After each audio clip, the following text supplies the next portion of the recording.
what you want, when you want it, where you want it. This is The Mesh.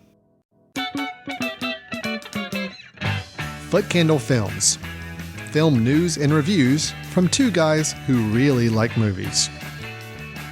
This episode is brought to you by the Foot Candle Film Society. For a schedule of upcoming screenings and membership information, visit the Society's website at www.footcandle.org. Hello, everyone, and welcome to Foot Candle Films here on themesh.tv. My name is Alan Jackson. I am a co-director and the co-founder of the Foot Candle Film Society and our annual Foot Candle Film Festival right here in Western North Carolina. Across the street. You're not that far away. Just across the table is the other co-founder and co-director with me in those organizations and the co-host for the show, Chris Fry. Chris, how are you doing? I am doing well. I am fresh back from vacation. Actually, I went to Disney World. I saw the Jungle Cruise, but it had a really long line. And I said, you know what? I've done that ride before. I'll go do something else. Well, as Chris just kind of teased, that will be one of the two films that we're going to be discussing on today's show. We have two film reviews followed by some movie news and our recommendations for the week. First up, we'll be discussing the film, as Chris just teased, Jungle Cruise, the latest Disney film. We'll be discussing that one. Then we'll be moving on to a review of the latest film from a Mr. M. Night Shyamalan called Old. After those two film reviews, we'll have some movie news that I get to spring on Chris and get his reaction to. And then each of us are going to end the show with a recommendation of a film that we think is worth checking out or catching back up with or exploring if you have not heard of it. So, Chris, we've got a lot to cover as always with the show. You ready to get started? Yeah, let's do it. All right, let's jump right into our first film discussion, film review, which is the Disney film Jungle Cruise. There they are! Frank, follow me. Stop her!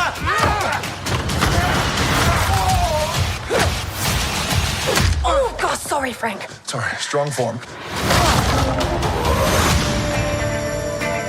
My name is Dr. Lily Houghton. My brother and I are looking for passage upriver. What's out there in the jungle? It's not a fun vacation. Well, I'm not here for a vacation. Legend has it that there is a tree that possesses unparalleled healing power. It will change medicine forever. And you need someone to help you find it. Here we go. Sometimes it just needs a bit of a... Nobody touches my engine but me. What did I just do? There you go. We're gonna do this together. Haven't you been dreaming about adventure? She was always chasing after some far-fetched idea. There's no such thing as curses. Everything that you see wants to kill you. And can. Do you want to turn back? Nope, just getting started.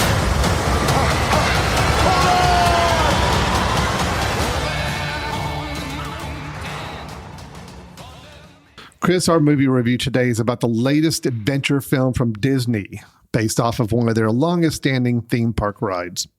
The film features action on the water with lots of boats and creatures, both animal and supernatural sort. The story follows an interesting trio of actors, including one of them a scoundrel played by a big Hollywood A-list star, with a tendency for adding a lot of humor to the mix through his creative one-liners. As they all search for a lost artifact that will provide everlasting life to a group of old, horrific-looking adventurers that have become one with their surroundings through the use of some heavy CGI. But they're all being chased by a military leader who is also in search of the item. I just realized I read the description of Pirates of the Caribbean, the first one. Not Jungle Cruise. So let me go back and read the description for Jungle Cruise. Oh, it's actually the exact same description I just read. So, Chris, obviously I just pulled the same meme that I'm sure everybody on the internet has done 50 times over, but it's first time for me, so I was going to do it anyway. Reading the whole description of Pirates of the Caribbean, saying that, it was the same. Because there are a lot of similarities. I'm not saying this to disparage the film, but I am saying there's a lot of similarities there. But Chris, let's kind of actually really focus on Jungle Cruise specifically. We have The Rock playing that aforementioned A-list Hollywood star scoundrel character with a lot of humor and one-liners. We've got Emily Blunt playing an adventurer, a scholar, kind of an Indiana Jones type of role where she is in search of this artifact that is going to cure diseases and provide everlasting life out deep in the jungle. So she has to hire the Rock. I forget the Rock's character's name, but it's not Rick, is it? It's Frank. Frank, and it was close. Okay, so she seeks out and hires Frank as a Jungle Boat cruise director, I guess you could say, who's leading tours up and down the river, and they go into the jungle to find this item, all while being chased by an interesting German soldier, played by Mr. And I'm drawing a blank there again. Yes, you know this. And I am frantically looking on IMDb. Yeah, Jesse Plemons. Jesse Plemons, our man Jesse Plemons, who we like quite a lot. Yeah. So, Chris, let me ask you this. You were at Disney just this past week. Yes. You mentioned you saw The Jungle Cruise. Yes. But you had already seen the film. Actually, how time worked out, I actually had not seen the film yet. Okay.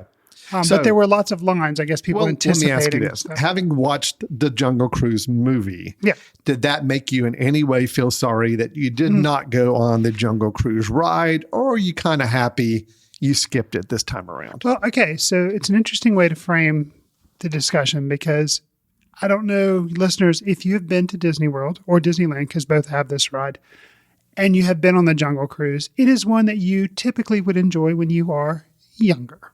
Okay. It is one that for the adults, the guide that leads you tells all these jokes, these really groaning puns and everything, which The Rock does in the film.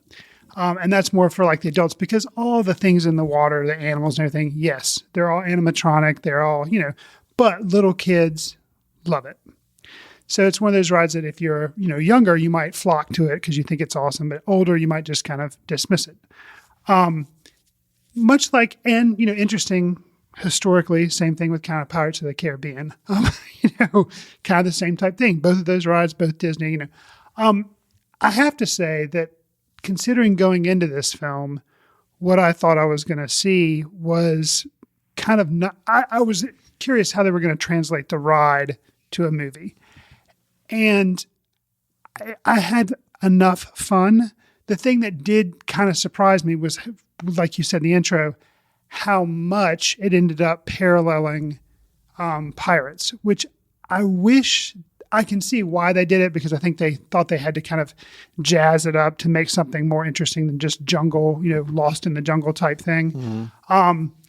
But I wish they hadn't done that because I think I would have ended up liking the film more.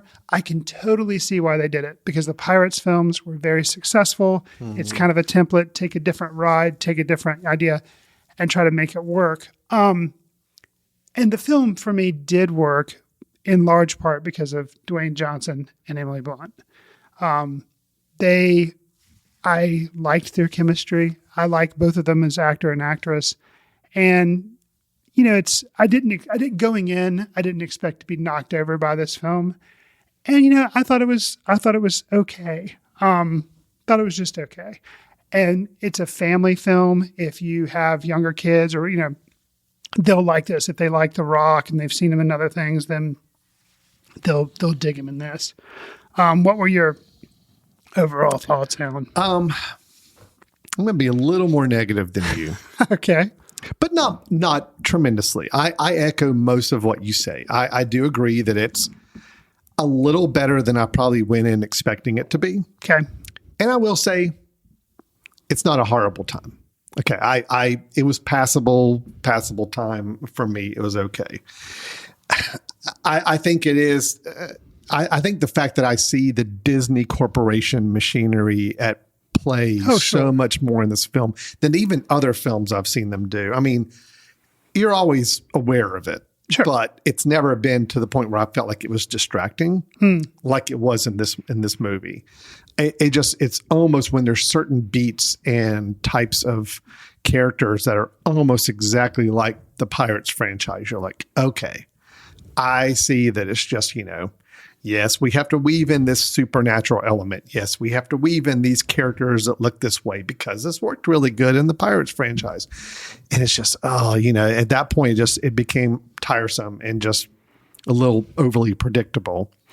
Well, and for that note, kind of what I was surprised at before I caught on to the whole parallel with Pirates. So before that happened, it sets up this opening with like Aguirre, and he's like trying to find this supernatural thing with, they'll extend life and everything. And so they're setting that up, and then they kind of go away from that, and they set up two other, I guess, bad guys, or like people that are after Dwayne Johnson's character. Oh, There's Paul Giamatti. Paul Giamatti as this like kind of business owner who's trying to he owns the boat The Rock or Dwayne Johnson's character, Frank Wolf, uses. So he's set up as kind of a bad guy. And then there's Jesse Plemons, who is this prince who ends up having like a submarine and kind of like dogging the whole venture. So I was already surprised. I was like, whoa, there's a lot going on unnecessarily so, because Paul Giamatti, he can be a bad guy if given enough to do. Like, he had nothing. He might as well not even have been in this movie. Yeah. I don't know why he was, but because he didn't only had a few scenes, and it was just kind of like, I can't believe he's in this movie. They could have gotten anybody to do that role. Yeah. Why him? So that was kind of confusing. But then they got onto Jesse Plemons. I was like, okay, this is going to be like a big vehicle for him, and he'll be the big bad guy. And then, no, not really. Yeah, he was kind of hit or miss, like as far as how prevalent he was. And then you had the, like you said, the Aguirre and his kind of travelers, which, again, you brought them up early on. You don't really deal with them again until later on. And then they're kind of in and out as well. It was throwing a lot of stuff up against the wall and said, well, we feel like one of these villains or plot lines will stick with the audience. So let's just have all 3 or 4 of them up there on the wall and to see what happens. Again, I felt the machinations of this whole film is just, let's take every element we've ever seen work in other action adventure movies, put it out there, and hopefully something will stick and resonate with the audience. You mentioned the cast, the 2 leads. I will absolutely concur with you on one of them. I think Emily Blunt is great. I think she's so good. And here's the thing with The Rock. Okay, so Emily Blunt, yes, she has got this role. She knows the role she is playing. It's like, I am playing the plucky kind of woman who's ready for some adventure, and I know what I want, and I have a scholarly mind, and I'm going to go after what I want. And she plays it, and she is so good at this. She made the movie for me. I could totally watch her play this role. Even in a franchise situation, I'd be fine with that. Okay. I like The Rock. Okay. Don't get me wrong. I just feel like he was really miscast for this role. Really? Yeah. This role, he plays Frank Wolf, who you're supposed to believe is someone who makes his living taking people up and down the Jungle Cruise. And he has all the one-liners and is trying to do horrible, dad jokes along the way. Sure. But he's also supposed to be a scoundrel. He's supposed to be a big liar. Kind of, he lies to get the things he needs, and he's kind of on the run from guys he owes money to, and just a scoundrel.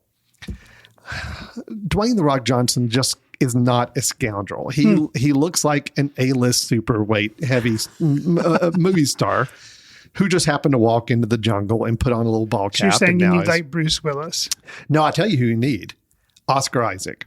Oscar Isaac in this role, that is the kind of character you need for this. All right? All right. Dwayne "The Rock" Johnson's just too perfect. He just looks too perfect. There's no way anybody would walk up to this guy and say, you belong in this role or this situation you find yourself in life. And it's even compounded more later in the film, which we're not going to spoil, but some revelations happen. And I think it even accentuates more the fact that, The Rock just was not the right pick for this. I get why he's in there. He's a box office draw. He's going to get people of all ages to come out and see him. And he does have a good time with the one-liners. Okay. He knows how to do the line delivery is definitely, he's got it. Okay. Got you.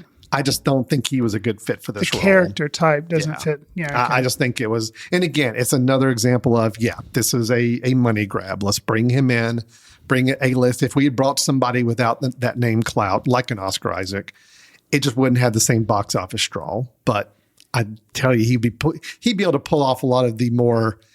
There are some dramatic moments and some more. He would have pulled it off so much more comfortably, and it just seemed like it was really painful for The Rock to try to have to do some of the more dramatic moments, some of the more romantic moments. It didn't work for me. So again, but otherwise, I think the cast was good. But again, Emily Blunt, I think, is a standout here. I think she's really, really good on that. Okay. A couple other things I thought were good. I mentioned that there is some sort of revelation, some sort of interesting twist about, 2/3 through the film. Yes. That I thought was good. I actually was kind of surprised and kind of happy with where that led the film to. So I will give it kudos for that. I thought that was, I was about to the point where I'm just kind of feel like I'm just going through the motions with this film. And then they kind of bring this element in. I'm like, oh, that's interesting. Okay. You got me re-engaged again. So Sure. I'm engaged for the rest of the movie now. So I thought those are some good things. Again, my high marks were Emily Blunt, the interesting kind of story twist, and the fact that it's fairly good, passable adventure entertainment. Sure. Without being like ultra violent or anything, obviously, sure. because it's a Disney. I do have a couple other things I think were poorly handled or bad in the film. But did you have any other positives you wanted to kind of hit on? I'll say I liked the relationship between McGregor and Lily. So Emily Blunt and her brother in the film is played by Jack Whitehall. And I liked their relationship and kind of how he was along for the ride with, Frank Wolf's character, Dwayne Johnson, and it was the three of them and kind of the brother-sister relationship and how they supported one another and that whole kind of relationship. Plus, I think, we did review Luca on this show. Mm-hmm. Okay. Yeah. And you had mentioned a little bit about there were references in there to characters and kind of the LGBTQ like lifestyle and things like that. And it was just kind of interesting to see Disney kind of touching on that because, it is a family company and normally, they stray away from being, too, not controversial, but just they don't touch on those topics normally. Mm-hmm. And in this film, there's a conversation between McGregor and Frank Wolf, and he kind of says some things and Frank's like, oh, well, and they touch on it without explicitly like hammering it home. And I thought that was interesting and just kind of cool to see Disney, I don't know, touching on those topics. Mm-hmm. So Alan is rolling his eyes a little bit. You're skipping ahead to my your complaints, but go ahead. Oh, wow. Go ahead. Okay. No, you finish up. So I thought that was cool. Something else too, and it set me off on the very opening scene. They have some music playing, and it was like, wait, that's Metallica. Mm-hmm. That's Nothing Else Matters by Metallica. So I almost couldn't focus on like the first couple of minutes of the movie because I was like, what is a Metallica song doing in Jungle Cruise? And then I was almost like, am I wrong? Is that really the song? So that was crazy enough. In the opening scene in Jungle Cruise, they're using a Metallica song.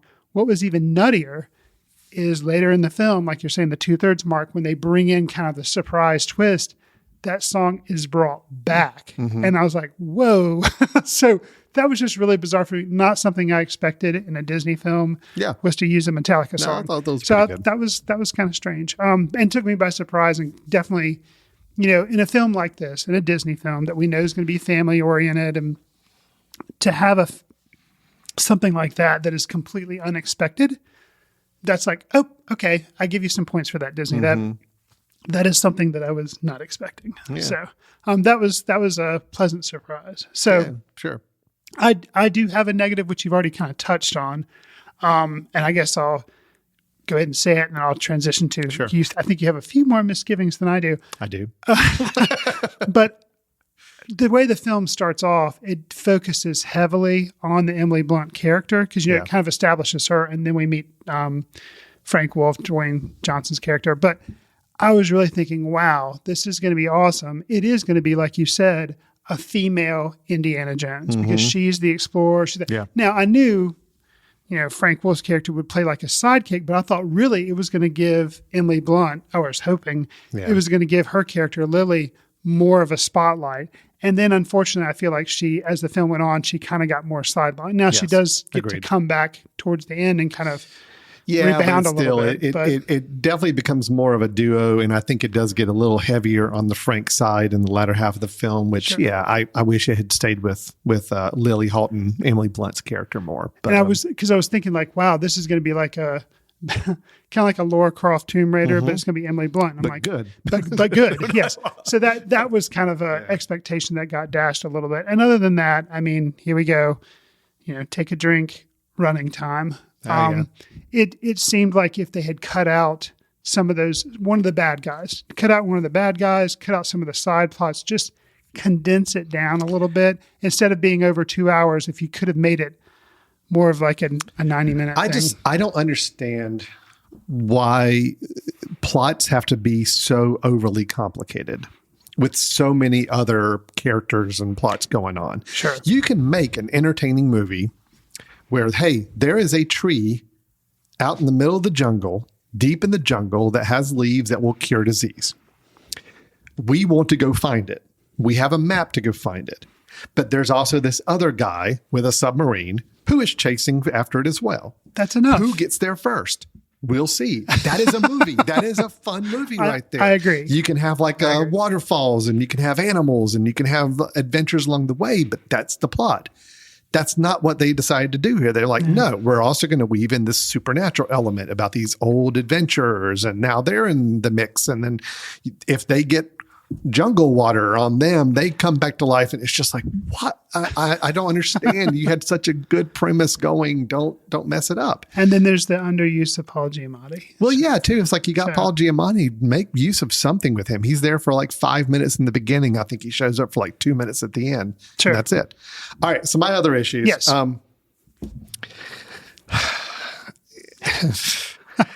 Looking at this, I never once felt like we were actually in the jungle, production design wise. Okay, I'm sorry, but this is Disney. You have money. Make it look like we're not on one of your theme park rides. I mean, that's, to me, I actually felt like this. They shot this at Disney World in the ride because that's how it looked to me the whole time. Even the little towns and the cities are like, just look like big facades of like buildings, and something that you'd walk through the shops and gift shops. And I just never felt like there was any sense of like actual location, with it.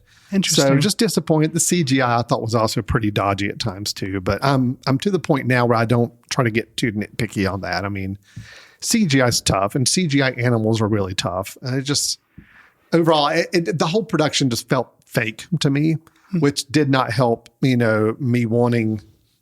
I don't know.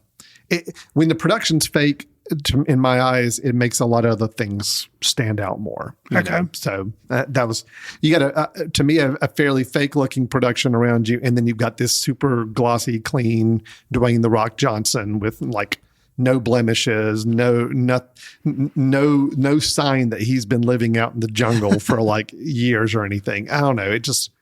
It all seemed way too glossy and produced and fake. But so something that I'll say, kind of another thing that I liked, and I guess I had so much of the ride in my mind that some of the things you're mentioning, I totally agree. Like the set and how like the places they would go seemed like sets, and I guess the reason why it didn't bother me, because I didn't even think about it, but I totally agree, is because that's very much like the ride. Oh, yeah.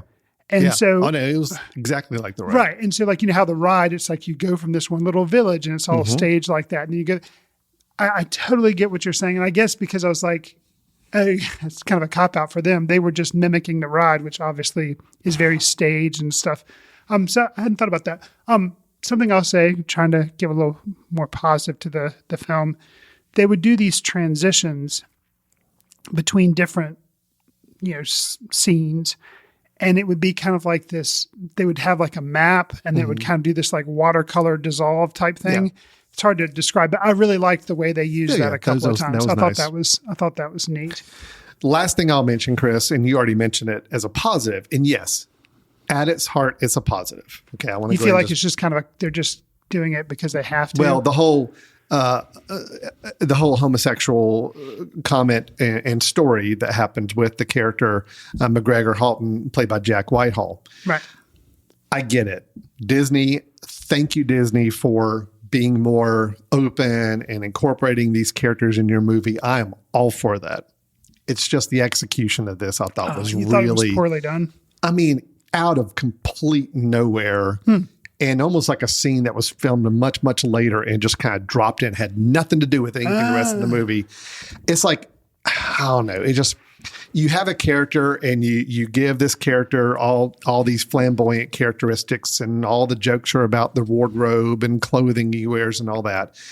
And then you have a out of nowhere scene with him and The Rock sitting down at a campfire, and he tells a story about, his who he is orientation wise and what his sister has been so embracing of him. Again, great idea. Sure. And I think that's all good. It's just Poorly executed. it just felt like it was Disney saying, look, our mantra is now every movie we're going to have some character and we're going to acknowledge them and we're going to make it a big deal. We had this character in Cruella, which I thought, at least in Cruella, it was a lot more comfortably done. I think it wasn't like hit you over the head. Oh, hey, we're inclusive now. We have this character and we get it. Cruella, at least it just wove somebody in and said, okay, yes, by the way, this person is LGBTQ. Now with this one, it's like, oh no, we're going to make absolutely sure that you are sitting down in the theater and seeing Disney being open by putting in this scene. Has no bearing on the rest of the film, doesn't affect one thing or another, but we want to do this to kind of check that box. Well, and I just, again, the whole machinery at play here in this film really got to me. But Sure. Again, this is not a discredit of what Disney's doing. I think it's awesome. I want them to be more. I want them to be more organic about the way they do it, not so I guess the mechanical. reason I hear what you're saying. I think it could have been maybe better handled, but it worked for me because the opening scene, McGregor is kind of giving a speech to this Explorer Society. Meanwhile, his sister is like doing some background stuff, trying to get a hold of something, and they're not respecting him. You're kind of like, what's the deal here? You don't really get that. That has a callback at the very end of the film. Yeah. And I thought that was, so I felt like some of that kind of explained. They didn't do it right off the bat, and then they kind of So wove you got it in. the impression that part of the reaction he was getting from the people was because yes, of his. he was being ostracized, and I didn't really understand why, because I'm like, well, his character was playing this rich, well-to-do, educated person, and then the people out in the crowd are obviously rich and well-to-do. Why are they dissing this dude? Maybe. And then, it could be. and then they I didn't didn't make that connection. I just thought they were discrediting us. They just didn't agree with his theory and thought it was hogwash. And they also, and the thing that at the beginning of the film, you think it's like they throw it to him like, oh, you're just reiterating something of your sister. So it's like, okay, they're disrespecting the sister, therefore they're disrespecting him. But what you come to hear from him is like, no, they're disrespecting his sister, but they are also very much disrespecting him because of his. I did not get that, but that could be the case. So regardless, just Disney, just be more tactful with how you're, just please keep doing what you're doing, but do it in a more graceful way and not feel like you just got to hammer us over the head with this thing. So, and I'm not going to spoil anything for those that haven't seen the film, but I will say something else that, could have pushed this film for me to like it even more was with the twist Alan and I've referred to. I'm not going to give that away, but some character might have been written out of the film, this might have been his last film, or something happens to it. And I was like, wow, that was really interesting. I was not expecting that. But of course that doesn't happen. Right. And they have a reprise and then everything's okay. But I guess what I'm saying is if this film had been more of like a one and done, I would have been very impressed. But I'd be really shocked if this doesn't do well, that they're not going to have a sequel, that they're not going to turn it into a franchise like Pirates. Oh, they're already talking sequel. There you go. It made like 30-some million at the box office and also made a bunch on Disney Plus. And yeah, they're definitely making a sequel. Which if this on this film had been a better construction, hadn't been so many plot threads like you and I have already discussed, then I'd say, well, there's room for growth in a sequel, maybe a little bit. But no, it's like it was already so convoluted to begin with that just makes me dread These how sequels off ridiculous of it could movies be. like this normally get even more complicated. So look at the Pirates of the Caribbean movie, Right. which I thought the first one was also a little overly complicated for what it was trying to do. Second and third movies got super overly complicated. Like, add even more elements to it and more characters and more plot lines. It's like, I just don't, I yearn for, I mean, we've already mentioned the Indiana Jones, the Raiders of the Lost Ark, the trilogy from that I felt like those plots were pretty simple in those movies. I mean, you had one quest, one thing you're going after. That was it. You had one little set of characters, and even those characters changed from movie to movie. So you didn't have the same characters every single time. Sure. I'd love them to start taking on that kind of idea, but I'm afraid what's going to happen. Jungle Cruise 2 will be Dwayne Johnson, Emily Blunt, the same characters, and let's carry in things from the first movie, but now let's add more to the next movie. And that's what gets me worried. So, Yeah. But we're not here to prognosticate about future movies. Let's Sure. wrap up with Jungle Cruise. Overall, again, it was fine entertainment. I do think there were a lot of issues with it. I think my biggest misgiving is I just felt like The Rock was really miscast in this role. I would have liked to have seen somebody with a little more depth and a little more, someone with a little more depth play the role. fair But enough. I do like Emily Blunt a lot in the role. I think the overall concept of the movie is good, and I like the tone of the movie. I just felt like the production was pretty weak, and The Rock was miscast, and it's just too much of the Disney machine at play for me on that. But you had a little better time than I did with it. I thought the casting was fine. I think the one thing that we both agree on, both kind of stand on, is kind of the convoluted nature of the plot, Yeah. combined with the similarities of Pirates of the Caribbean. So it it's like, can't be avoided. I Right. mean, it's just right there. I mean, again, you can just see the business side of what they're trying to pull off here. Sure. And it's a little discouraging to kind of see that lack of originality with it to some degree. So, right. all right. Well, that is Jungle Cruise. It is playing. It still will be playing for quite some time, I believe. So we're saying, I'm not able to go out and recommend it to anybody, but I'm also not going to tell somebody that it's a bad movie and you should avoid it at all costs. It's not an active recommendation for me. But I would recommend it to families with kids or people that really like the Pirates movies. They'd be like, well, it's not Pirates, but it's pretty close. Yeah. So I'd recommend. It's also on Disney Plus for like the premiere thing, right? So you Yes, can go see it it in the is. theater, or you can see it on Disney Plus if you pay like a fee. So correct. That is true. That is true. All right. That is Jungle Cruise playing in theaters and on Disney Plus. All right, Chris, let's move on to our second review, which is the latest thriller, horror. I don't know how you want to describe it, but it's a latest one from Mr. M. Night Shyamalan, and it is called Old. No kids allowed on the beach? What? No. Oh, no! Oh, no! We never leave each other. Nothing separates us. Are we there yet?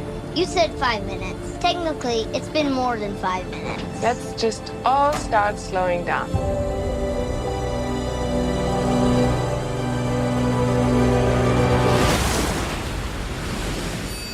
Wow. Do you believe I found this online? I guess it's not that secret a beach. Whoa! Who would leave this? From the hotel! They're so rusted! What's happening? Found stuff from the hotel in the sand. Ready or not, here we come!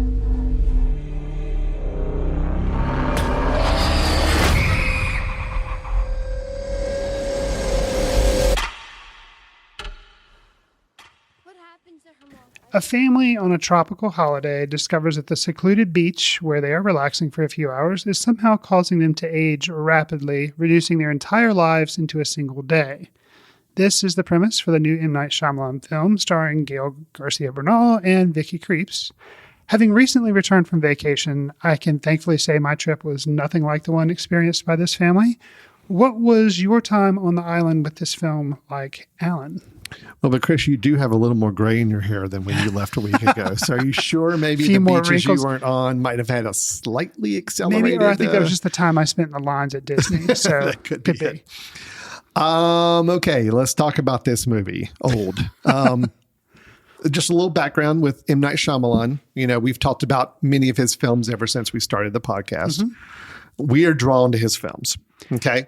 I think, you know, we actively seek out to go see his films, whether we are expecting to like them or not.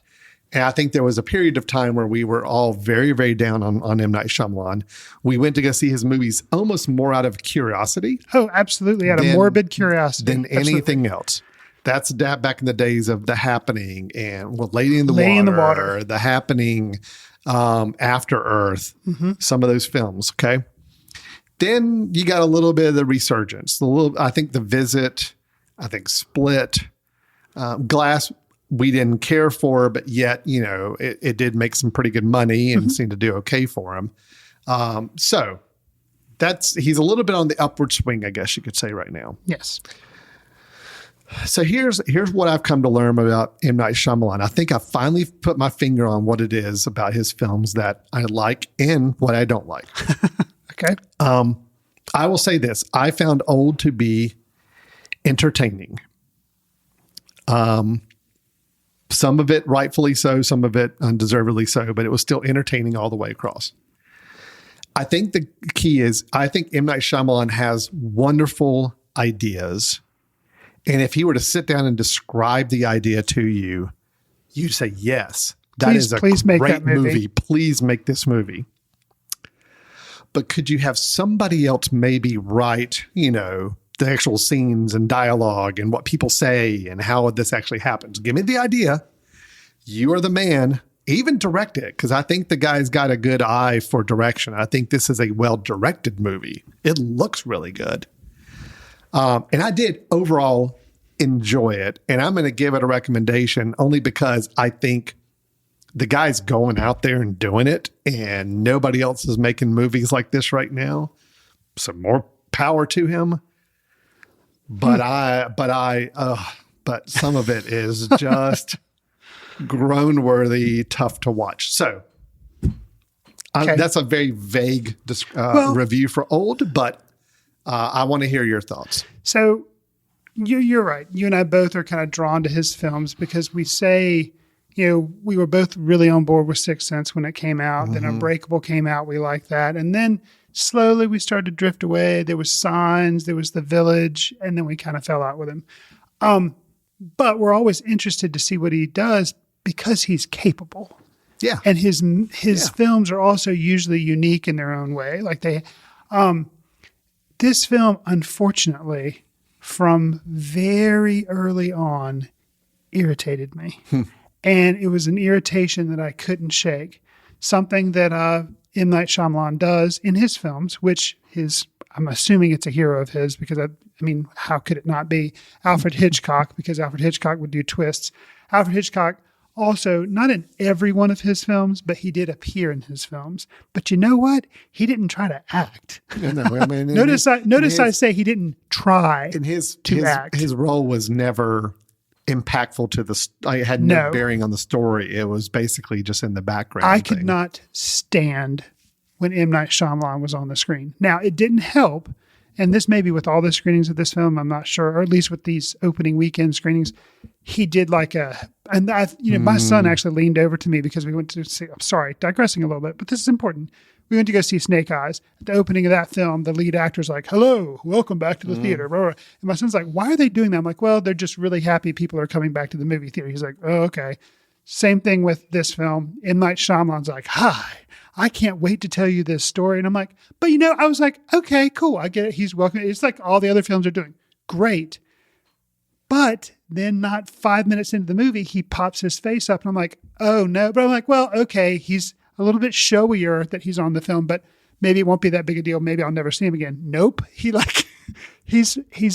I won't say a main character, but he is the most in this film that he has ever been in any of his other films. Oh, no. Lady in the Water.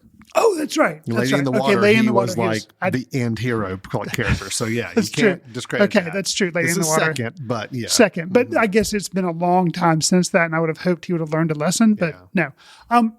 But you're right. The thing that I did admire about him before this film, that I still admire now, I'll still go see another M. Night Shyamalan film, is that he makes his films the way he wants to make them. Yeah. And he comes up with ideas. This is based off a graphic novel, which I can totally see how in a comic book format, graphic novel format, this would totally make sense. It would be tight. It would be interesting because of how they would structure it.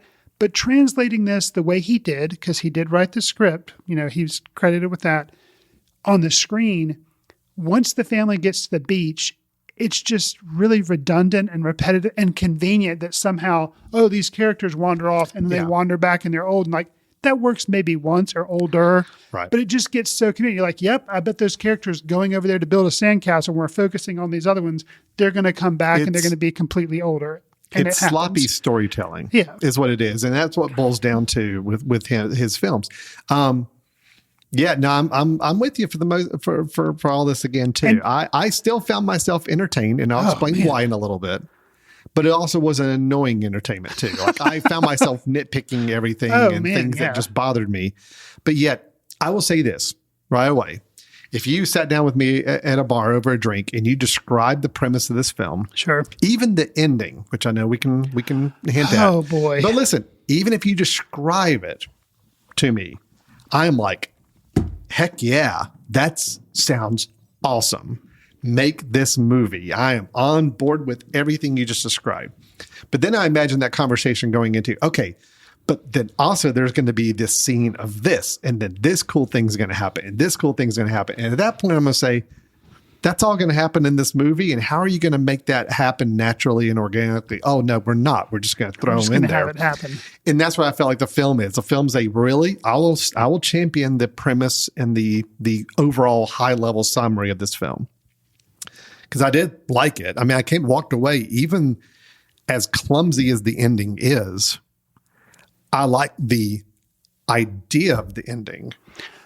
I felt like it was, okay, we have this great idea, we have this great ending, or a story behind it, but the way we're going to tell it is just so flawed and so disjointed, and it's all about having the shock moments and these crazy moments and this creepy moments, and that doesn't really make for a good film, Agreed. So, yeah. And I think we're saying the same thing, but you're giving it a little more credit from it. It's kind of this is an actual, I think, kind of a complete reverse of our first review of Jungle Probably Cruise. so. We're both kind of on the same page, but I liked it a little better than you, and I think with this film on the same page, but I definitely liked it less. No, I still came out of the movie talking about the movie, thinking about it, both hating it and liking some moments and hating others. And I want to give credit to somebody who's out there making films that are at least worthy of discussion, because there's not enough of those. This is going to be something that kind of goes against what I've said in previous reviews. And so it sounds like I'm being a hypocrite, which I probably am. But I feel like my problem with the film is the whole aging on the island. Let's say that is part A of the movie, okay? And then part B is the Shyamalan twist, which lots of his films have, which, now granted, if it hadn't have been for the part B twist at the very end, I would have hated this movie even more, because it didn't go anywhere. Right. It was like, 90 minutes of me sitting there seeing a bunch of people complain, rightfully so, complaining about aging and dying. And you're like, oh, that's terrible. But other than that, it didn't give me anything. Yes. So the part B was necessary. And I'm glad that it came, because then once that finally happened, I'm like, okay, here we go. Okay. But I felt like it was clumsily handled. And I feel like normally, I guess what I needed some breadcrumbs sprinkled in part A that would let me think there was actually a progression, instead of just bulldozing in part B and being like, oh, here you go. And I'm like, okay. But I didn't want it to be totally revealed to me. I wanted to try to work for it and reason through it, but at least give me breadcrumbs to work with. And I didn't feel like they did that enough. He did. They were just not very good. I mean, seriously. Okay, there are breadcrumbs in the film that if you really think back to it, oh, okay, I guess people talking about this aspect of each of their lives, that was meant to be important. But it was handled so poorly. Well, and I think the dialogue does not help this situation. Oh, okay, the dialogue is horrible in this film. And It is, again, I will say it's not how people talk. And even though I've never been on a beach where accelerated aging is happening with a bunch of random people, no, I haven't. Okay. So I don't know exactly how people would talk in that situation, but I still have a hard time. It's going to be like they talk in this movie. I just, I think there's too much telegraphing. Oh, I do this for a living, so I know this, and this is how I'm going to handle this situation. It was just too on the nose. So much of the dialogue. So the family, Gael Garcia Bernal and his wife Vicky Creeps, they have 2 children. Yeah. Okay, and they age, but also do their children.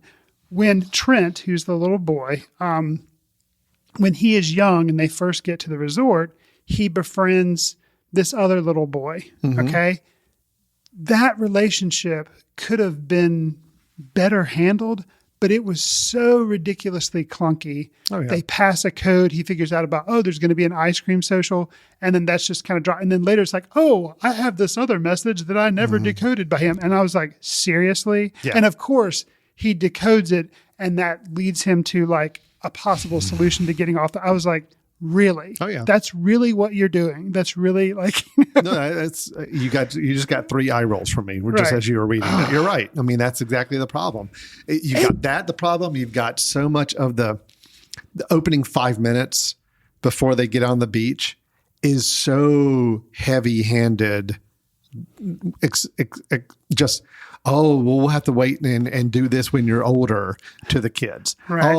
Don't worry. You're always looking to the future and, you're enjoy the time where you are. And it's just all this is like, okay, we get it. Yes. We already came into the movie. We know what's going to happen to these people.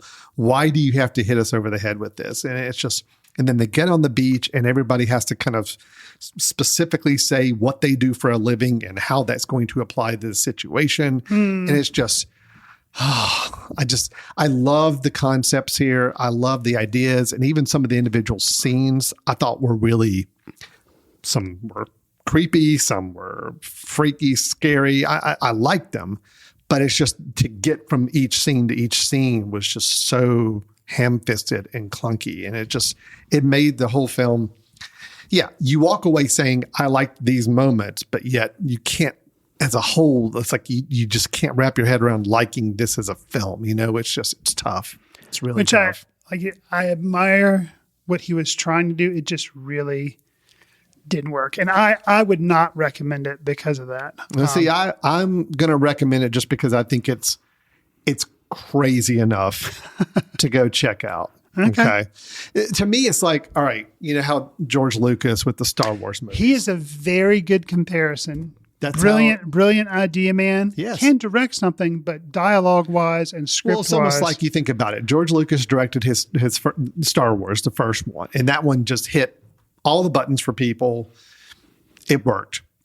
And then he let other people direct his next couple films that were based off of his ideas, and they did really, really good work with it. Mm-hmm. But then he decided, okay, I'm actually going to write the dialogue, and I'm going to direct the actors, and I'm going to do this. And that's where we got the prequels, which most people are not big fans of. It's the same kind of idea. I have and again, I think M. Night Shyamalan is a really good visual director. Mm-hmm. The movie here looked really good and it looked interesting, and there were some great camera shots and movements and all that. But it's just, him trying to do that and the storytelling and to tell a good, cohesive, strong story just did not work. And was it problematic for you that he was in the film as much as he was?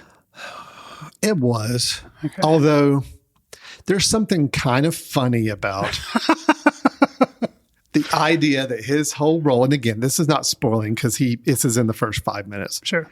His whole role is he's going to lead the people to the place where the film's going to take place. Mm-hmm. He is opening the gate for them and saying, here, I'm going to take you here. I'm going to let you go to this place, and I'm going to set up the framework and rules for this place. If you're going to do a cameo in your own film, at least that's kind of a clever one to do. It's like he is the guide for the audience, and that this is where we're going. Now, if he hadn't already cast himself in every other single movie that he does, which you're right, then this would be kind of a fun little cameo. It's like, look, M. Night Shyamalan's in his own movie this time, and he's kind of playing the guide, and he's leading us to where this story is going to take place. That's kind of cool. But yeah, the fact that I think everybody groans in a way when you see him on film now. And if he hadn't ever done it before, I'd completely blocked out the fact that he was a big part of Lady in the Water. But yeah, if he had never done it before, then you're right. This would be more unique, and it would have been. I would give it. It would have been kind of cool, but it would have been kind of a cool cameo. As it is now, it's just like I'm watching this with my wife, and as soon as he shows up, she has to grab my hand because she knows the eye rolling is starting on my end. I'm like, oh, there he is again. There he is. Yeah. Anyway, I had a good time with it, but I have had also more arguments and frustrations and nitpicks about this film than any film I've had recently. Gotcha. If that's, I guess you could call it a recommendation. It is crazy. It is got some scenes that, one scene in particular still is kind of haunting to me. Is it in the cave with the lady? Yes, it is. Yeah. Okay. That got me pretty hard. It's like contortion to body horror type stuff. There's a lot of body horror. There's a lot of medical horror.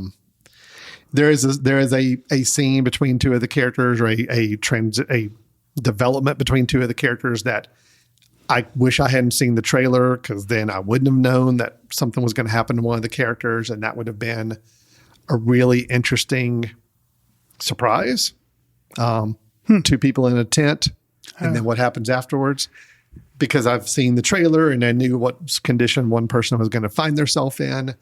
That automatically I knew what was going to happen there, but how wild would it have been if I hadn't seen the trailer and didn't know that? Anyway, there are some moments. I will give him this. He's got some crazy inventive moments in this film, but he just does not know how to tell it in a way that makes sense and in a way that makes people seem real. Mm-hmm. I guess that's how I can best say it. So, right.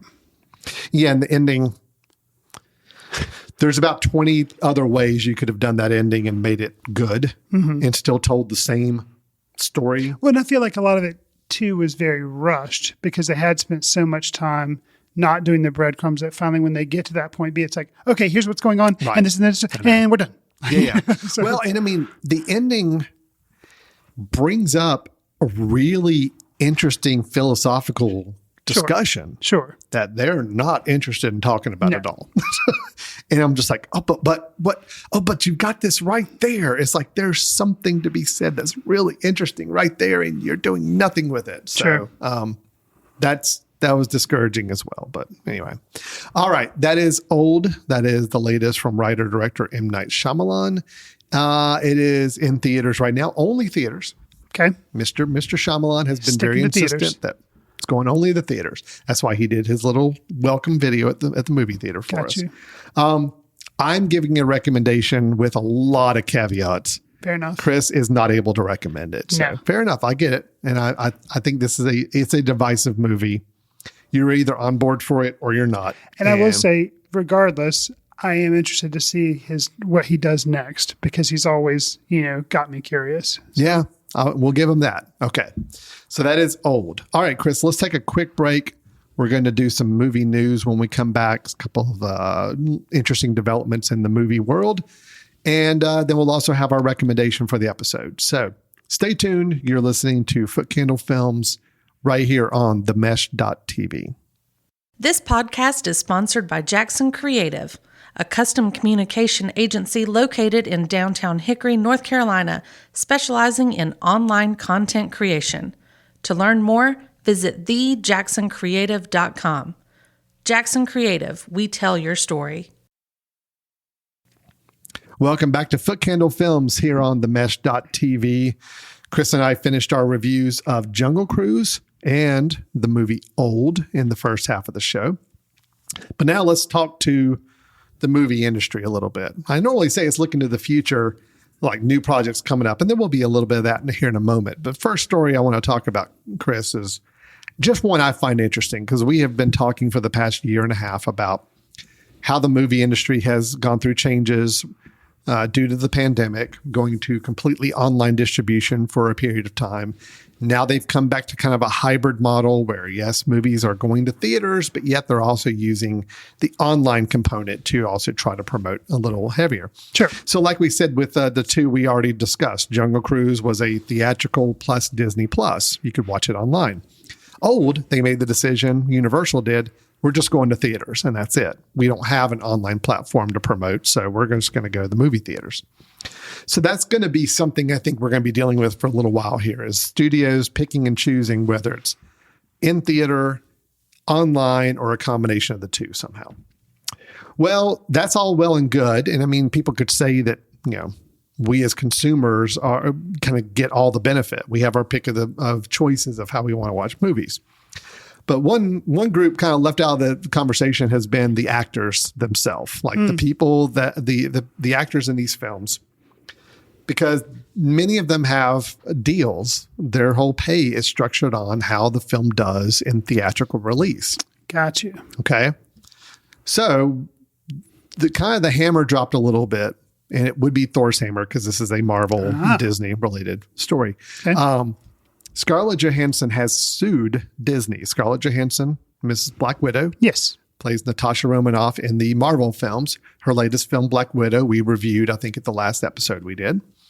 That was a film that was supposed to have come out in theaters spring of 2020. It did not. It got delayed several times until finally it was released just several weeks ago. But it was released both in theaters and on Disney Plus. You could pay $30 and watch it with your family or a group of people for $30. So it made pretty good money first weekend at the theater. Okay. And it made a lot of money on Disney Plus first weekend. Second weekend, big drop, like almost a 70% drop in theater revenue. It wasn't even the first place one anymore. And the box office, which for a big Marvel movie is kind of surprising. Sure. So once that happened, Scarlett Johansson has now sued Disney because she's basically saying and claiming that her agreement on how she got paid was based on theatrical performance. And because of the release to Disney Plus, that cut in dramatically into the theatrical performance. And also, they claim, caused that big second weekend drop off. Meaning a lot of people, I think there's an argument here to say, Chris, people go to the movie theaters. Sometimes we just go and say, okay, we want to go to the movies this weekend. What's playing? Mm-hmm. It's like, oh, Black Widow. I haven't seen that yet. It came out a couple weeks ago. I'll go see it. That's changed where now it's like, well, instead of just haphazardly going to the movie theater, maybe we'll just stay home and just pay $30 and have the family crowd around and let's watch something there. So the argument is that the actors are making less money because the distribution to Disney Plus. So she has filed suit. She is suing Disney. Now, interestingly enough, about 3 or 4 days later, talks started happening that possibly Emma, oh my gosh, I can't believe I just blanked on her last name. Emma Thompson? No. Watson. No.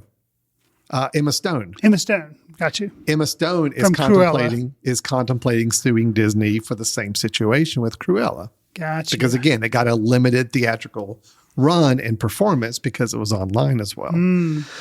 So I know this is in the business side. You and I typically don't get too deep on the business side of movies, but Chris, any reaction to this thought, this concept of what the game they're playing? Yeah, I mean, I guess if that was what their contract said, and I can see why they're upset.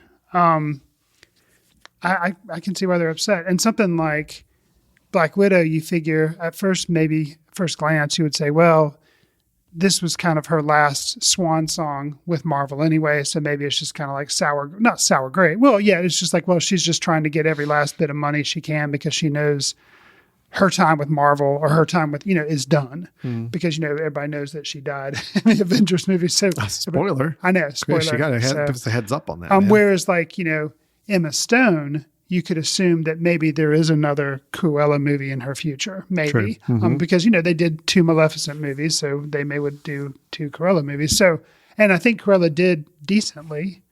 I guess I don't think they really gave out quite the same kind of numbers that they did on Black Widow, so I can see their point. but it'll be interesting to see how it all plays out. Well, what's interesting to me is how the studios have been at odds with the filmmakers and actors with this whole online distribution. Remember back when they announced the whole deal with HBO Max at the beginning of the or last year, they said every movie in the next year in 2021 is going to go to HBO Max. And I think even the director of Dune, Villeneuve, was like, what? You know, and very upset and very public about it. Said, look, this was not part of the deal. And this is a change, and we weren't advised about it. So I think it's kind of caught everybody off guard. Now, Disney's response to Scarlett Johansson's lawsuit is to basically, they put out a statement, and it kind of tried to play this whole card of the pandemic was really tough, and Miss Johansson's not being sensitive to decisions that had to be made because of the health crisis going on in the nation and all that. And that she's already getting a lot of money, which I think also riled up a lot of people, that being kind of condescending, especially to a female actress, to say she's already making enough. You know, she didn't really need to make any more than what we paid her. So it's not a pleasant situation between the sides. Gotcha. Probably a good thing that she is done with the Marvel movies, because I think she is definitely done. I think there's no coming back probably for her right now. Anyway, it's interesting to see how it's going to play out. Sure. But, I see the point. I mean, you know, I wish there had been more of a collaborative dialogue between directors and studios and actors about what we had to do over this past year. I do think offering stuff online was the right thing to do.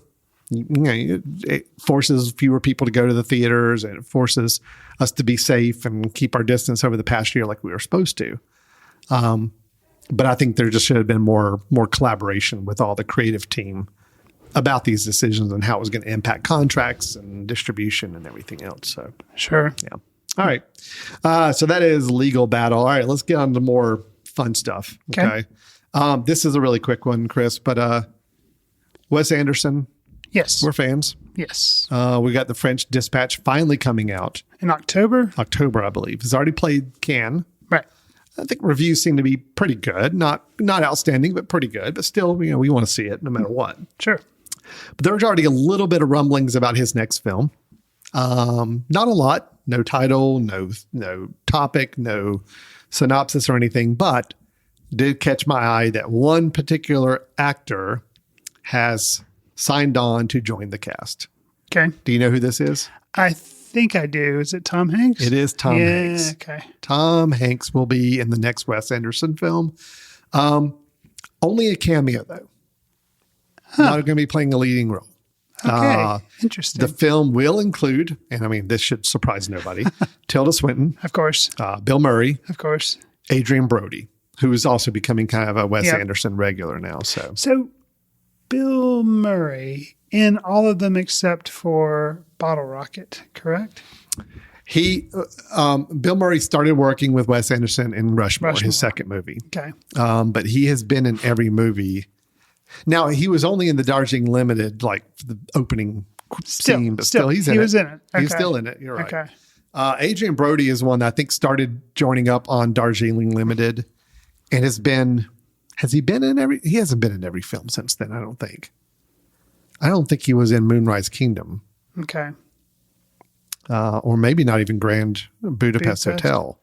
But he is in The French Dispatch. Right. So, and Tilda Swinton, I think, has been a mainstay since Grand Budapest Hotel. Okay. Maybe. I'm not sure. But anyway, anyways, those are names that you obviously recognize with a Wes Anderson film nowadays. Sure. Absolutely. So yeah, Tom Hanks. That'll be kind of fun. It will be. I'm curious to see what he would come aboard to do a cameo for, but yeah. Says an unspecified minor role.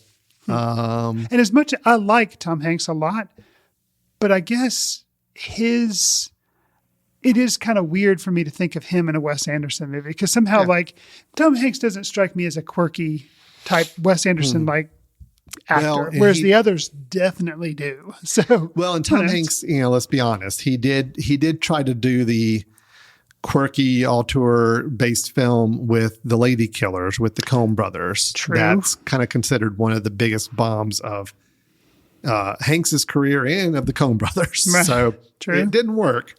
But I think, there again, him doing a small role might be kind of fun to see. Sure. With that.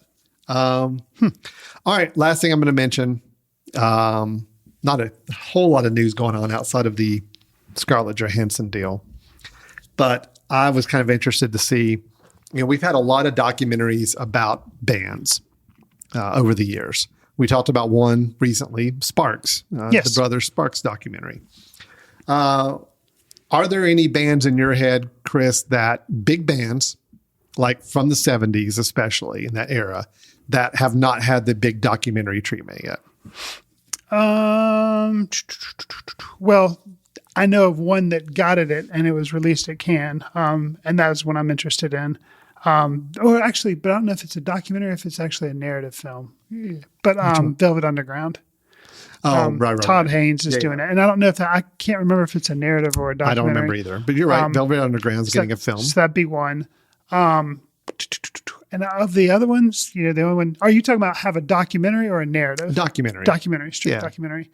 The only other one that I selfishly want, and they haven't done it, I don't think. And there've been documentaries, but not like a encompassing one. Would be one on Pink Floyd. That's the one that. Yeah, Pink Floyd. Pink Floyd, I think, is due for one. I think because they don't want to talk to anybody. Well, the news I've got is not Pink Floyd. Sorry about that. Led Zeppelin. Okay. Led Zeppelin is getting a documentary. Is by the director Bernard McMahon, who has he directed the American Epic series that was on PBS, which was I believe was Jack White. And they kind of interviewed and kind of did exploration of different musical acts in that series. Well, he has now supposedly recently completed the feature documentary called Becoming Led Zeppelin. Interesting. And it has unprecedented access to the band, marking the first and only time the group has participated in a documentary in 50 years. Wow. The 1976 documentary, The Song Remains the Same, was on the band. It was mostly a concert film. This will be a true documentary, and of course, that was also back in 76, right? Quite a while back. So it's interesting. I'm excited to see it. I mean, I think that'll be an interesting documentary to look through. Do you know, is it going to be theatrically released or is it going to be, because that was my disappointment about the Peter Jackson Get Back thing, is they're going to release it. Is it Disney Plus or they're releasing it? It's going to be like in installments. It's going to be like it 3 doesn't say, 2-hour things. It says a release date has not been set yet. Okay.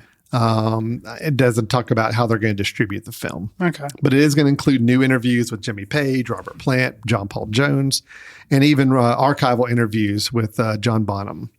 And never before seen archive film, photographs, state-of-the-art audio transfers of their music, and so forth. So, okay. Interesting. I'm looking forward to it. I love my musical documentaries. Sure. So bring it on. This is a band I'd like to learn a little bit more about. I guess they'll have, because John Paul Jones has also passed away, so I guess it'll be archival up to a certain point. But I mean, he lived a lot longer than Bonham did. But it just says new interviews with John Paul Jones. So it must have been stuff that was done before his passing that just never got used. Gotcha. Yeah. All right.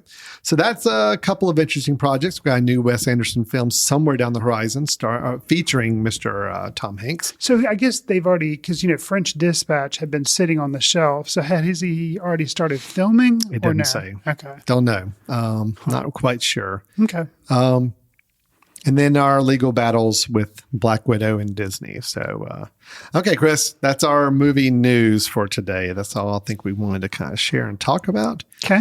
Let's plan on closing out the show here with our last little section, which is where we do our recommendations. This is where you and I both recommend a film we think is worth checking out. Maybe a new one we've just recently saw ourselves. Maybe one we want to recall from the past that we want to recommend for people. Chris, I'll let you go first. What have you got to share with us today? So I'm going to recommend a new film. It is available limited release in theaters, but I think you can rent it online through Apple Movies or, Amazon. You can rent like usual places, digital distribution, but it's a film called Pig. It is by Michael Sarnowski, which I believe it is his either first or second feature film. I'd never heard of the fellow before. But big thing, it stars Nicolas Cage. You may have heard of Mr. Cage. He have. has had quite the interesting career, doing some crazy movies. He's Oscar winner, Nicolas Cage. But he's kind of unpredictable in the roles that he takes. And sometimes he goes really big, sometimes he goes really small. You just never know what you're gonna. It's like a box of chocolates. You never know what you're gonna get. In this film, he is a truffle hunter who lives alone in the Oregonian wilderness, and he has to return to his past in Portland because his beloved foraging pig is kidnapped. So the pig of the title of the movie is his foraging pig that gets kidnapped. If you see the trailer, which you can, it won't spoil anything, but it may mislead you a little bit because it comes across as looking like this film is going to be John Wick instead of a dog that he's kind of revenging, it's going to be a pig. But this movie is not that. And it's great. It's one of my favorite films of the year. I don't want to say too much about it. I think Nicolas Cage is very good in it. The cinematography is good. There's a lot to say about it. I recommend it. It does have some violence in it though. There are some, so it's not like, I guess I should say, in some ways it is like John Wick. There is some brutal violence, but it's not like extended, but there are some scenes of violence. I mean, he gets beaten up and they steal his pig. But it's really surprising because what you're sold in the trailer and what you think you're getting into is kind of not what ends up happening. And I'll say some of the final scenes are just really impactful. So that is Pig. Pig. Yes, I recommend it. With Pig, starring Nicolas Cage. Nicolas Cage. And actually, we discussed the film Old that had Alex Wolff playing one of the characters of the little boy when he ages at a certain point. Alex Wolff is also in Pig. So he plays truffle distributor guy that Nicolas Cage has a relationship with in the film. Interesting. Yeah. So who's the director of Pig? So it's Nicholas. It's the first film I'm aware that he's at. Michael Sarnowski is the director of Pig. Okay. So I think it's only his second film. Interesting. But I recommend it. All right. That is Pig. That is Chris's recommendation. My recommendation, I'm going the easy route here, and I'm just doing kind of a call out to Miss Emily Blunt. Because again, I got to realize, okay, we've talked about her both with A Quiet Place Part 2, which I thought she was good in. Agreed. Here in the Jungle Cruise, I do think she's a standout. I think she's really good. It's making me realize that, yeah, she's got the chops. She is really, really good to watch. She really immerses herself in her roles. I think she's probably one of my favorite currently working, actors available. So that also calls me to go back and look at some films that she's done in the last few years. And my love for In the Heights, which we reviewed several episodes ago. Yes. Made me kind of get she was interested. Not in the Heights. What? She wasn't in the Heights. No, she was not in the Heights, but Lin-Manuel Miranda was, based on his music. And lo and behold, if you recall, we reviewed a film a couple years ago that was Mary Poppins Returns. Now, this is a film that I don't think has gotten enough attention and love. And I think there was a lot of, this is another Disney film. So yes, I'm in the machine. I am back to talking about, Disney's been all over this episode. Disney got sued. Disney did Jungle Cruise, and I'm going to recommend a Disney film. There you go. That's because you don't want to get sued. No. That's right. I'm perfectly happy to bow down before the Disney overlords. Sure. No, but I do think Mary Poppins Returns was really, really good. And I think it's one that unfortunately people are not giving a lot of time and attention to, because this whole idea of we don't want to remake or we don't want to try to do a sequel to beloved films that'll never be as good as the original. Yeah, it probably won't be for a lot of people. I personally found this one to be absolutely enjoyable and delightful. Thought the music was really good. And again, we've got Lin-Manuel Miranda to some degree to thank with that, as I think he was involved in the music production. I don't think he wrote all the songs, but I think he was involved to some degree, if I remember correctly. But I know he's obviously in the film as Jack, as a kind of a more evolved chimney sweep to some degree. I'm not sure his role, but it seems like what he was doing.